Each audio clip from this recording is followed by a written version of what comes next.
Баршаңызға сәлем, есімім Назира, каналыма қош келдіңіз.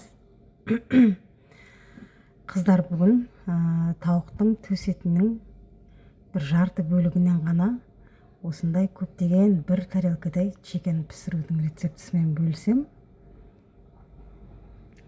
Өте жылдам дайын болады, дәмді, және де көп нәрсе қажет емес бұл тағам дайындау үшін. Ең алдымен мен чеснокты, 2 бөлік чеснокты майда етіп турап дайындап аламын. Видеомды соңына дейін қарап, менімен бірге осы тағамды жасап көруге сізге кеңес беремін. Осылай майлап турап аламын. Ендігі тауықтың төс еті, көріп тұрғандарыңыздай, төс етінің жартысы ғана. Осы жарты бөлігінің өзінен бір тарелка чикен пісіруге болады. Осылай ұзыншақ етіп турап аламын. Видеомды соңына дейін қарап, каналыма тіркеліп, лайк басып, рецепт ұнаған болса, достарыңызбен бөлісіп қойыңыз.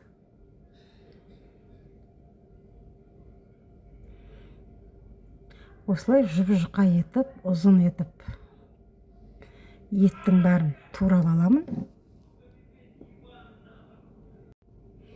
Осылай видеода көріп тұрғандарыңыздай жұқалап турап аламыз.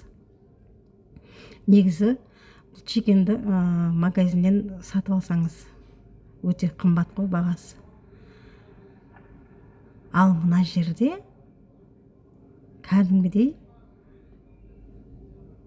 тауықтың төс етінің жартысынан ғана дайындауға болады.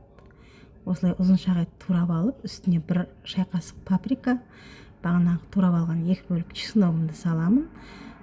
Жарты шай қасық қызыл бұрыш, жарты шай қасық тұз, және жарты шай қасық қара бұрыш саламын.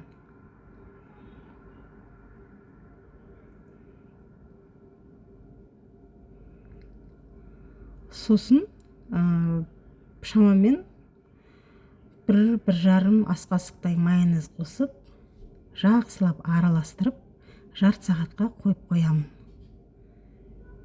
Тауықтың еті маринадталады жарты сағаттың ішінде. Енді клярды дайындаймын. Ол үшін маған 3 жұмыртқаға паприка қосам, кішкене қызыл бұрыш қосам, жақсылап араластырып,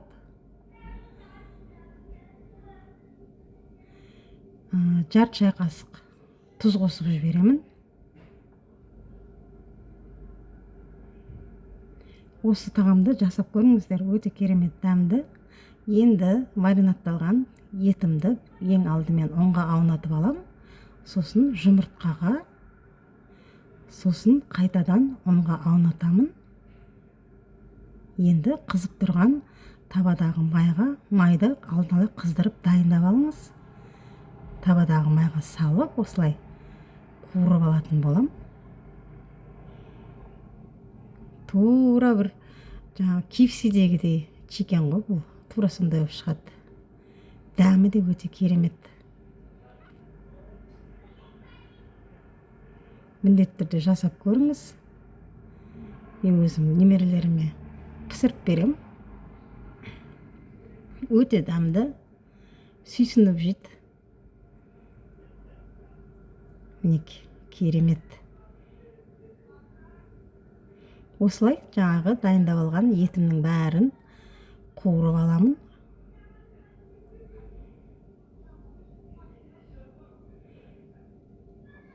Ой пікіріңізді комментарий бөлімінде қалдырып қойыңыз.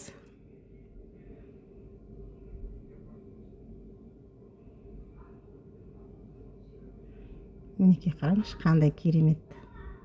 Үй жағдайында осылай чикен дайындауға болады, қыздар. Мінеки, менің тауығымның еті дайын болды. Сыртындағы қытырлақ кәдімгі KFC-дегідей болып шықты ғой. Өте керемет дәмді. видеомды соңына дейін қарағаныңыз үшін сізге көп көп рахмет. Сау саламатта болыңыз.